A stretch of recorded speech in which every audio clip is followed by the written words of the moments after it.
멤버십 가입, 그리고 구독, 좋아요 감사합니다. 여러분, 제가 오늘 좀 심각한 얘기를 하려고 합니다. 우리 금융 시스템에 정말 거대한 충격이 오고 있습니다. 이건 그냥 예측이 아니에요. AI 기술의 판도가 근본적으로 바뀌면서 이미 시작된 현실입니다. 이 거대한 파도 앞에서 어떤 시스템은 살아남고 어떤 시스템은 속절없이 무너져 내릴 겁니다. 이건 먼 미래의 공상 과학 소설이 아니라 바로 지금 2026년 우리 눈앞에서 벌어지고 있는 일입니다. 자, 그럼 이 거대한 변화의 흐름을 한번 따라가 볼까요? 오늘 우리가 살펴볼 이야기는 이렇습니다. 먼저 AI가 어떻게 새로운 시대를 열었는지 보고 그 기술이 어떤 무시무시한 무기가 되는지, 그리고 그 무기가 어떤 시스템의 균열을 파고드는지 살펴볼 겁니다. 마지막으로 이 혼돈 속에서 누가 살아남고 어떤 사건이 이 모든 변화의 방아쇠를 당기게 될지 그 거대한 그림을 함께 맞춰보시죠. 자, 모든 이야기의 시작은 바로 여기입니다. 월드 모델 AI. 게임의 판이 완전히 뒤바뀌었다는 건데요. 이게 무슨 말이냐면요. AI가 더 이상 컴퓨터 화면 안에서 글자나 만지작거리는 존재가 아니라는 뜻입니다. 이제 AI는 우리가 사는 이 물리적인 현실 세계를 이해하고 그 안에서 스스로 판단하고 행동하는 새로운 단계로 진화했습니다. 이 둘의 차이를 확실히 아셔야 해요. 예전에 LLM AI는 똑똑한 비서 같은 거였죠. 이메일 써주고 자료 찾아주고 말 그대로 조수였어요. 근데 지금 얘기하는 월드 모델 AI는 차원이 다릅니다. 이건 그냥 비서가 아니라 직접 운전대를 잡고 공장을 돌리는 행위자예요. 예를 들어 자율주행차가 도로의 물리적 상황을 이해하고 운전하는 것, 로봇팔이 공장에서 실제 부품을 조립하는 것, 바로 이런 게 월드 모델 AI입니다. 이건 인간의 지시 없이 기계들끼리 서로 소통하고 거래하는 완전히 새로운 기계경제의 서막을 여는 겁니다. 게임의 규칙이 뿌리부터 바뀐 거죠. 자, 그런데 정말 소름 돋는 건 바로 이겁니다. 스탠퍼드 HA의 러셀 월드가 뭐라고 했냐면 정책을 만드는 사람들은 월드 모델 AI가 뭔지도 모른다. 그래서 이게 무슨 일을 터뜨릴지 상상도 못하고 있다는 겁니다. 이게 무슨 뜻이겠어요? 기술은 이미 저만치 앞서서 물리세계를 바꾸고 있는데 이걸 관리 감독해야 할 사람들은 지금 무슨 일이 벌어지는지조차 모른다는 겁니다. 이 엄청난 속도 차이, 바로 이게 앞으로 터질 모든 재앙의 씨앗이 되는 거죠. 그러니까요. 진짜 문제는 기술이 너무 빨라서가 아니에요. AI는 이제 빛의 속도로 생각하고 행동하는데 우리 인간의 의사결정, 승인, 법률 검토 이런 행정 절차는 아직도 거북이 걸음이라는 거죠. 이 속도의 불일치, 바로 이 지점에서 시스템이 깨지고 무너질 수밖에 없는 겁니다. 결국 기술 발전의 발목을 잡는 건 기술이 아니라 느려터진 인간의 행정 시스템인 셈입니다. 그렇다면 이 거대한 시스템의 균열, 이 속도 차이를 정확히 파고들 무기는 과연 뭘까요? 놀랍게도 그 무기는 이미 우리 곁에 와 있습니다. 이 추상적인 위협을 아주 구체적이고 현실적인 공포로 만들 존재가 말이죠. 그 이름은 바로 클로드 미토스. 이건 그냥 AI 프로그램이 아니에요. 이건 뭐랄까 자의식을 가진 사이버 무기라고 봐야 합니다. 인간의 도움 없이 스스로 시스템의 약점을 찾아내고 그걸 파고들어서 시스템 전체를 무너뜨릴 수 있는 존재. 얼마나 위험하면 이걸 만든 회사에서조차 이건 절대 세상에 풀면 안 된다고 했을 정도입니다. 수십 년간 인간 전문가들이 못 찾던 구멍을 단 몇 분 만에 찾아내는 수준이니까요. 하지만 이렇게 무서운 엔진만 있으면 그냥 폭주하는 쇳덩이에 불과하겠죠? 그래서 이 무기 시스템의 나머지 반쪽이 필요합니다. 바로 팔란티어의 온톨로지. 미토스가 시속 500km로 달리는 F1 엔진이라면 온톨로지는 그 엔진을 제어하는 차체, 핸들, 브레이크, 그리고 내비게이션 시스템인 셈이죠. 이 온톨로지가 있어야만 미토스라는 괴물을 현실 세계에서 안전하게 그리고 정밀하게 운용할 수 있게 되는 겁니다. 엔진과 차체가 결합될 때 비로소 완벽한 무기가 탄생하는 거죠. 자, 이 표를 한번 보세요. 그냥 숫자가 아닙니다. 이게 얼마나 말이 안 되는 도약인지 보여주는 증거예요. 다른 건 다 차치하고 맨 아래 TLO라는 항목을 좀 보시죠. 이게 뭐냐면 진짜 해커처럼 기업 네트워크에 침투해서 모든 걸 장악하는 무려 32단계짜리 복잡한 해킹 시뮬레이션입니다. 전 세계에서 네로라는 쇠고 실력의 인간 해커팀도 성공하려면 20시간이 꼬박 걸리는 작업이에요. 그런데 미토스는 이걸 단 몇 분 만에, 그것도 10번 시도해서 3번이나 성공해버립니다. 이전 세대 AI는 단 한 번도 못했던 일을요. 이건 그냥 성능 개선이 아니에요. 완전히 다른 종의 탄생이라고 봐야죠.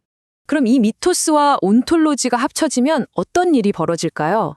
바로 이런 자동화된 공격 방어 시스템이 만들어집니다. 1단계, 미토스가 아무도 몰랐던 시스템의 구멍을 찾아내요. 2단계, 온톨로지가 이 구멍은 우리 회사 핵심 고객 데이터랑 연결돼 있네 하고 즉시 위험도를 판단하죠. 그리고 3단계, 인간한테 보고하고 회의할 시간도 없이 기계의 속도로 그냥 바로 구멍을 막아버립니다. 그리고 마지막으로 이 모든 과정을 기록으로 남기죠. 보세요. 여기에 인간이 끼어들 틈 있나요? 전혀 없습니다. 결과적으로 어떻게 될까요? 세상이 더 안전해지는 게 아닙니다. 완전히 반대예요. 이 시스템을 가진 자와 못 가진 자로 세상이 나뉘게 됩니다. 가진 쪽은 거의 철옹성 같은 방어력을 갖게 되고 못 가진 쪽은 말 그대로 동네북이 되는 거죠. 보안의 양극화, 이건 피할 수 없는 현실입니다. 자, 무기는 확인했습니다. 그렇다면 이 무시무시한 무기가 노리는 가장 취약한 목표물은 대체 어딜까요? 이제 낡은 세상의 치명적인 약점, 그 균열을 들여다볼 시간입니다. 이 숫자를 한번 보세요. 27초. 이게 뭘 의미하냐면 AI 해커가 시스템에 처음 발을 들인 순간부터 네트워크 전체를 자기 소나기에 넣는 데까지 걸리는 시간입니다. 우리가 숨 한 번 크게 쉬고 내뱉는 동안 모든 게 끝장난다는 얘기예요. 그런데 우리 인간의 대응 속도는 어떤가요? 한번 볼까요? 공격이 들어오면 일단 보고하는데 2시간, 관련자들 모아서 위원회 여는데 8시간, 법적으로 문제 없는지 검토하는데 24시간, 그리고 겨우 패치를 적용하는데 72시간, 꼬박 3일이 걸립니다. 27초짜리 공격에 72시간짜리 방어라? 이건 그냥 싸움 자체가 성립이 안 되는 겁니다. 자, 그럼 이쯤에서 가장 중요한 질문을 던져야겠죠? 이 말도 안 되는 속도 차이 앞에서 과연 어떤 시스템이 가장 먼저 그리고 가장 처참하게 무너져 내릴까요? 정답은 바로 중앙화된 시스템입니다.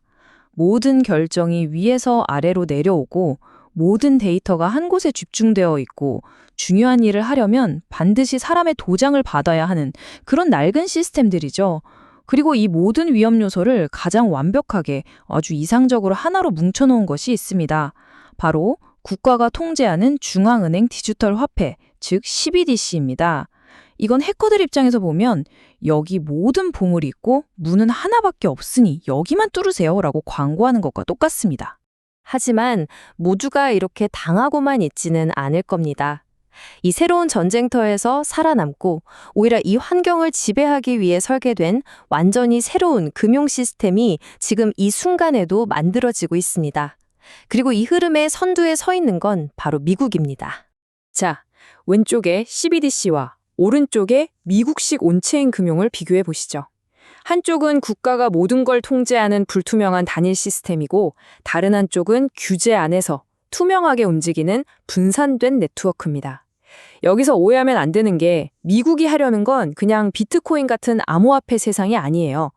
기존의 법과 규제를 다 지키면서 훨씬 더 투명하고 훨씬 더 빠르고 해킹에도 훨씬 더 강한 새로운 금융 운영 체제를 만들고 있는 겁니다. 이게 그냥 저의 상상이 아니냐고요? 천만에요. 여기 증거가 있습니다. 백악관은 이미 공개적으로 CBDC에 반대하고 오히려 퍼블릭 블록체인을 지지한다고 밝혔죠. 전 세계 금융 결제의 중심인 DTCC는 이미 자산 토큰화를 실행 단계로 옮겼습니다. 규제기관인 SEC는 이걸 칭찬했고 국립표준기술연구소는 이 새로운 판에서 AI가 안전하게 거래할 수 있는 규칙을 만들고 있어요. 이 모든 게 우연일까요? 절대 아니죠. 이건 미국의 최고 레벨에서 진행되는 아주 치밀하고 거대한 계획입니다. 자, 이제 마지막 퍼즐 조각을 맞춰볼 시간입니다. 그럼 이 낡은 시스템에서 새로운 시스템으로의 전환은 어떻게 일어날까요? 바로 피할 수 없는 충격이 그 방화쇠, 즉 총무의 역할을 하게 될 겁니다. 우리는 지금 거대한 폭풍의 눈 바로 앞에 서 있습니다. 한쪽에서는 미토스 같은 역대급 사이버 무기가 등장하고 다른 한쪽에서는 돈이 급한 북한 같은 공격자들이 눈에 불을 켜고 있죠. 그런데 우리의 금융 시스템은 너무 낡고 취약하고 이걸 지켜야 할 기관들의 대응은 너무나도 느립니다. 이 모든 조건이 딱 맞아떨어지면서 인류 역사에 기록될 만한 거대한 시스템 쇼크가 발생할 완벽한 환경이 조성된 겁니다. 다시 한번 이 숫자를 기억해 주세요. 27초. 왜 낡은 시스템이 죽을 수밖에 없는지에 대한 가장 명확한 대답입니다. 인간이 직접 키보드를 두드려서 방어하던 시대는 이제 공식적으로 끝났습니다. 자, 이것이 바로 앞으로 벌어질 일들의 타임라인입니다. 바로 올해 2026년 AI의 능력이 폭발적으로 증가하면서 인간의 통제를 벗어나기 시작합니다. 그러면 언젠가 반드시 터질 수밖에 없는 대형 사이버 금융사고가 발생하겠죠.